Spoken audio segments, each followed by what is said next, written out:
Unravel the mystery of modal verbs. A deep dive into similar modal verbs. Hello, English learners. Welcome back to our channel.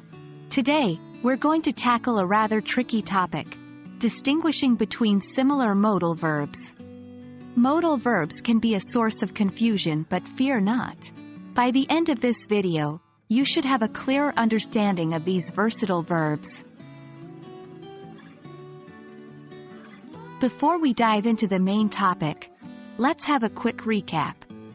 Modal verbs are auxiliary verbs that express necessity, possibility, permission, or ability. They include can, could, may, might, shall, should, will, would, and must. Now, let's look at where the confusion often arises.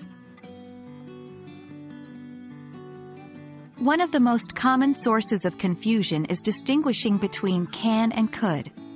While both express ability, can is used for general abilities in the present, and could is used to express a past ability or a polite request. For example, you might say, "I can swim," to express that you have the ability to swim. On the other hand, you might say, "I could swim when I was younger," to express a past ability. Or, "Could you please pass the salt?" to make a polite request. Another pair of modal verbs that can be confusing is may and might. Both are used to indicate possibility, but there is a slight difference in their usage. May suggests a higher possibility than might. For instance, you would say, "It may rain today," when there's a good chance of rain, and "It might rain today," when there's a smaller chance of rain.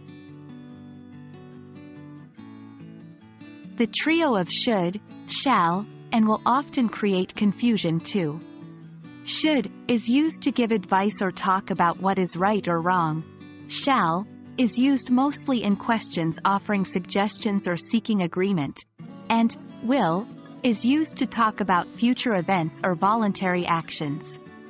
For instance, "You should drink plenty of water," "Shall we go to the park?" and "I will call you tomorrow." Understanding the difference between similar modal verbs is the first step. The next step is to practice using them in your conversations. Try making sentences with these verbs and use them in different contexts. Remember, practice makes perfect. Well, that's it for today's lesson on distinguishing between similar modal verbs. Hopefully, this video has made these confusing verbs a little less daunting. Keep practicing and remember, English learning is a journey, not a destination. Until next time, keep learning and keep growing. Goodbye.